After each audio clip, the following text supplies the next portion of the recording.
வணக்கம் ஃப்ரெண்ட்ஸ், இன்றைக்கி இந்த வீடியோவில் நீங்கள் வீட்டில் இருந்துக்கிட்டே லவ் பேர்ட்ஸ் வளர்க்குறது மூலமாக மாதத்துக்கு 30,000லேருந்து 50,000 வரைக்கும் எப்படி ஏர்ன் பண்ணலாம் அப்படிங்கிறத பற்றி தான் இந்த வீடியோவில் கொஞ்சம் டீட்டெயிலாக பார்க்க போகிறோம். இந்த வீடியோ ரொம்பவே இன்ட்ரெஸ்டிங்காக இருக்க போது, அதனால் ஸ்கிப் பண்ணாமல் ஃபுல்லாக பாருங்கள். இந்த மாதிரி வீடியோஸை பார்க்குறதுக்கு நம்ம சேனலை மறக்காமல் சப்ஸ்கிரைப் பண்ணிக்கோங்க. அண்ட் இப்போ வாங்க வீடியோக்குள்ளே போகலாம். ஸோ ஃபஸ்ட்டு பார்த்துட்டிங்கன்னா லவ் பேர்ட்ஸ் அப்படிங்கிறது பார்த்திங்கன்னா ரொம்பவே மெயின்டெனன்ஸ் காஸ்ட் கம்மியாக இருக்கக்கூடிய ஒரு பெட்டு. அதுவும் வேர்ல்டு லெவலில் நிறைய பேர் பார்த்துட்டிங்கன்னா வளர்க்கக்கூடிய ஒரு பெட் அப்படின்னு கூட சொல்லலாம். இதோட லைஃப் ஸ்பேன் அப்படிங்கிறத பார்த்துட்டிங்கன்னா மினிமம் வந்து 1 வருஷத்துலேருந்து 3 வருஷம் வரைக்கும் இருக்கும். ஸோ அது மட்டும் இல்லாமல் இந்த ஒரு லவ் பேர்ட்ஸ்லேயே பார்த்திங்கன்னா ஏகப்பட்ட வெரைட்டி எல்லாமே இருக்குது. ஸோ அதை பொறுத்து பார்த்திங்கன்னா லைஃப் ஸ்பேன் வந்து அதிகமாக சேஞ்ச் ஆகிறதுக்கும் வாய்ப்புகள் அப்படிங்கிறது இருக்குது. ஸோ அப்படி பார்க்கும்போது இந்த ஒரு லவ் பேர்ட்ஸை வந்து நீங்கள் எப்படி வளர்க்கலாம் அப்படின்னு பார்த்தீங்கன்னா ரொம்பவே சிம்பிள் தான் மக்களே. ஜஸ்ட்டு பார்த்துட்டிங்கன்னா ஒரு லவ் பேர்ட்ஸ் ஜோடியை வந்து நீங்கள் வளர்க்கணும்னு சொல்லிட்டு ஆசைப்பட்டிங்கன்னா சிம்பிளாக வந்து ஒரு கூண்டுலேயே வளர்த்தலாம். ஒரு சின்ன கூண்டு இருந்தால் போதும், அதுக்குள்ளேயே லவ் பேர்ட்ஸ் வந்து ரொம்ப ஹாப்பியாக சுற்றிட்டு இருக்கும். ஆனால் பிரச்சனை என்ன அப்படின்னு பார்த்துட்டிங்கன்னா ஆக்சுவலி இதை நீங்கள் வந்து ப்ரீட் பண்ணி ஒரு பிஸ்னஸாக பண்ணணும்னு சொல்லிட்டு ஆசைப்பட்டிங்கன்னா உங்களுக்கு மினிமமாக வந்து 3க்கு 3 கூண்டு தேவைப்படும். அதுவும் பார்த்துட்டிங்கன்னா ஒரு 5க்கு 5 ரூமோட கொஞ்சம் பெருசாக இருந்தால் ரொம்ப நல்லது. அது கொஞ்சம் காத்தோட்டமாக இருக்கிறது நல்லது. ஏன்னா லவ் பேர்ட்ஸ் பார்த்திங்கன்னா ரொம்ப வந்து ஃப்ரீயாக இருக்கணும்னு நினைக்கக்கூடிய ஒரு பேர்டு. அதனால் பார்த்திங்கன்னா முடிஞ்ச அளவுக்கு வந்து இந்த ஒரு பேர்டை வந்து நீங்கள் வந்து ஒரு நல்ல பெரிய ரூமில் காத்தோட்டம் அதிகமாக இருக்கிற ஒரு ரூமில் வைக்கிறதுங்கிறது ரொம்ப பெஸ்ட்டு. அடைச்சி வச்சிடாதீங்க. அடைச்சி வச்சிங்க அப்படின்னா லவ் பேர்ட்ஸ் வந்து டிப்ரெஷன் மோடுக்கு போயிடும். அப்புறம் அதோட ஃபெதர்ஸ்லாம் பார்த்திங்கன்னா கொட்ட ஆரம்பிச்சிடும். அதை மட்டும் மைண்டில் வச்சுக்கோங்க. அண்ட் அடுத்து பார்த்துட்டிங்கன்னா இந்த ஒரு லவ் பேர்ட்ஸுக்கு வந்து ஒரு 3க்கு 3 கேஜ் வந்து செட்டப் பண்ணிடுறீங்கன்னு வச்சுங்க. ஸோ அது கூடயே பார்த்துட்டிங்கன்னா நீங்கள் வந்து பெட்டிங்லாம் வந்து பெருசாக அதுக்கு ஸ்பெண்ட் பண்ண தேவைப்படாது. ஜஸ்ட்டு பார்த்திங்கன்னா அது உட்காரத்துக்கு வந்து ஒரு லேடர் மாதிரி வந்து செட் பண்ண வேண்டியிருக்கும். ஸோ அதுக்கப்புறம் பார்த்துட்டிங்கன்னா அது வந்து ப்ரீட் பண்ணும்போது குஞ்சு பொரிக்கிறதுக்கு பார்த்திங்கன்னா ஒரு பானையும் ஒரு கூடும் தேவைப்படும். ஸோ பானையை வந்து நீங்கள் அந்த லவ் பேர்ட்ஸோட கூண்டில் வந்து கட்டி கீழே வந்து லைட்டாக வைக்கோல போட்டு வச்சிட்டிங்கன்னு வச்சுங்க.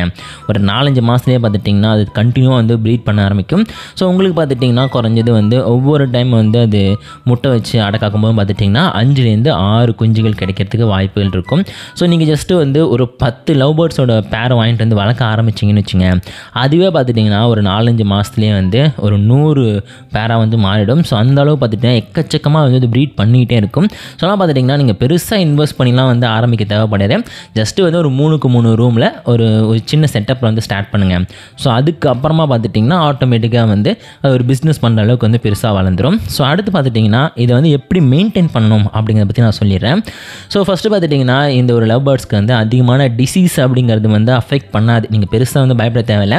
ஆனால் சில டைமில் பார்த்திங்கன்னா ஏதாச்சும் ஒரு சின்ன சின்ன நோய்கள் வரலாம், டிப்ரெஷனுக்கு போகலாம். ஸோ அப்போலாம் பார்த்திங்கன்னா முடிஞ்ச அளவுக்கு வந்து நீங்கள் அது கூட டைம் ஸ்பெண்ட் பண்ணுறது அப்படிங்கிறது ரொம்ப ரொம்ப நல்லது. ஏன் அப்படின்னு பார்த்துட்டிங்கன்னா எந்த அளவுக்கு வந்து நீங்கள் அது கூட வந்து டைம் ஸ்பெண்ட் பண்ணுறீங்களோ அந்த அளவு பார்த்துட்டிங்கன்னா அது டிப்ரெஷனுக்கு போகாது. அது மட்டும் இல்லாமல் அது ஜோடியை விட்டு பிரிஞ்சிருக்கு அப்படின்னா அதுக்கு ஏதோ டிசீஸ் இருக்குன்னு அர்த்தம். டக்குன்னு வந்து வெட்டினரி டாக்டர்கிட்ட கூட்டு போய் அதை வந்து சரி பண்ணுறது அப்படிங்கிறது நல்லது. ஏன்னா பெட் கிளினிக் கூட்டு போனால் மட்டும்தான் அது வந்து ஃபிக்ஸ் பண்ண முடியும். ஸோ அடுத்து பார்த்துட்டிங்கன்னா இதுக்கு ஃபுட்டு அப்படின்னு பார்க்கும்போது இதுக்கு ஃபுட்டுங்கிறது பெருசாக ஒன்றுமே கிடையாது. லவ் பேர்ட்ஸ்க்குனே பார்த்திங்கன்னா ஏகப்பட்ட ஃபுட்டெல்லாம் வந்து உங்களுக்கு வந்து இந்த பெட்ஸ்லேயே ஷாப்லேயே கிடைக்கும். ஸோ அதை வாங்கி நீங்கள் கொடுக்கலாம். அப்படின்னா வீட்டில் இருக்கிற சின்ன சின்ன காய்கறிகள் இல்லைனா இந்த கேவுரு மாவு இந்த மாதிரி விஷயங்களை கொடுத்திங்கன்னா கூட வந்து சாப்பிட்டுக்கும். அதாவது ஃபுட்டுக்கு பார்த்திங்கன்னா நீங்கள் பெருசாக வந்து மெயின்டைன் பண்ணுறதுக்கான காஸ்ட் அப்படிங்கிறது எதுவுமே இருக்காது. பட் இருந்தாலும் அதோட ஹெல்த்தில் மட்டும் நீங்கள் கொஞ்சம் அதிகமாக கான்சன்ட்ரேட் பண்ண வேண்டியிருக்கும். ஏன் அப்படின்னு பார்த்துட்டிங்கன்னா ஹாம்ஸ்டர் மாதிரி தான் இதுவும் கிட்டத்தட்ட நீங்கள் வந்து பெருசாக மெயின்டைன் காஸ்ட் வைக்காது. இருந்தாலும் அதை நீங்கள் அதிகமாக வந்து கான்சன்ட்ரேஷன் எடுத்து அதை பார்த்துக்கும்போது பார்த்துட்டிங்கன்னா அது இன்னுமே வந்து பெட்டராக இருக்கும். அண்ட் ஆல்சோ பார்த்திங்கன்னா அந்த ஒரு பேரும் பார்த்துட்டிங்கன்னா ரொம்ப அந்யோன்யமாக அதே நேரத்தில் வந்து ரொம்பவே ஆக்டிவாக இருக்கும். ஸோ எந்த அளவுக்கு வந்து அந்த குருவி ஆக்டிவாக இருக்கோ அந்த அளவுக்கு தான் பார்த்திங்கன்னா அதை வந்து ஈஸியாக சேல் பண்ண முடியும். ஸோ அது மட்டும் இல்லாமல் ஒரு பேரோட ரேட்டு வந்து இப்போதைக்கு மார்க்கெட்டில் பார்த்திங்கன்னா குறைஞ்சது ஒரு 500 ரூபா வரைக்கும் வருது ஒரு பேரு. ஸோ அப்படி பார்க்கும்போது பார்த்துட்டிங்கன்னா ரொம்ப ஈஸியாகவே ஒரு பேரை வந்து உங்களுக்கு 500 ரூபாய்க்கு வரும் சேல் பண்ண முடியும். ஸோ அதை வந்து நீங்களே சொந்தமாகவும் விற்கலாம். இல்லைனா ஒரு ஷாப்புக்கு வந்து டீலராக பிடிச்சிக்கிட்டு அப்படி கூட நீங்கள் வந்து சேல் பண்ணலாம். ஸோ எப்படி சேல் பண்ணாலுமே பார்த்துட்டிங்கன்னா அதில் உங்களுக்கு நல்ல லாபம் அப்படிங்கிறது கிடைக்க போகுது. ஸோ அதெல்லாம் பார்த்துட்டிங்கன்னா முடிஞ்ச அளவுக்கு வந்து இந்த ஒரு பிஸ்னஸ் பண்ணுறது அப்படிங்கிறது உங்களுக்கு லாபத்தை கொடுக்கக்கூடிய ஒரு விஷயமாக தான் இருக்கும். ஏன் அப்படின்னு பார்த்துட்டிங்கன்னா எந்த மாதிரி சுச்சுவேஷன் வந்தாலுமே சரி கண்டினியூவாக வந்து இந்த ஒரு லவ் பேர்ட்ஸ் ப்ரீட் பண்ணிகிட்டே தான் இருக்க போகுது. அதாவது ஒரு வருஷத்துக்கு குறைஞ்சது 4-5 தடவையாக பார்த்திங்கன்னா அது ப்ரீட் பண்ணும். ஸோ அப்படி ப்ரீட் பண்ணும்போது பார்த்துட்டிங்கன்னா உங்களுக்கு குறைஞ்சது ஒரு 50 லவ் பேர்ட்ஸ் அது உங்களுக்கு கிடைக்க போகுது. ஸோ 2 பேரை வந்து நீங்கள் 50 விற்றீங்கன்னா ஒரு 10 பேரை ஒரு 10 குருவி கூட இறந்து போயிடுதுன்னு வச்சுப்போம் லவ் பேர்ட்ஸு. மீதி 40 இருக்கும். 40 பார்த்திங்கன்னா 20 பேராக இருக்கும். ஸோ 20 பேரை நீங்கள் 500 ரூபாய் கணக்கு பண்ணி பார்த்தீங்க அப்படின்னாலே ஓரளவுக்கு ஒரு நல்ல லாபத்தை வந்து உங்களால் பார்க்க முடியும். ஸோ அந்த ஒரு ரீசனால பார்த்துட்டிங்கன்னா நீங்கள் நினைக்கிற மாதிரி ஒரு நல்ல ஒரு வீட்டிலேருந்தே செய்ய மாதிரி ஒரு ஜாபாக வந்து இது உங்களுக்கு செட் ஆகும். முதல்ல ஒரு 5-6 மாதத்துக்கு கொஞ்சம் கஷ்டமாக இருக்கும். ஆனால் போக நீங்கள் வந்து செட் ஆகிட்டிங்க அப்படின்னா இது உங்களுக்கு ஒரு பேஷனாக மாற ஆரம்பிச்சிடும். ஆனால் அதனால் பார்த்தீங்கன்னா முடிஞ்ச அளவுக்கு இந்த ஒரு பிஸ்னஸை ட்ரை பண்ணி பாருங்கள். இதனால் உங்களுக்கு நஷ்டம் அப்படிங்கிறதே வராது, லாபம் எக்கச்சக்கமாக வரும்.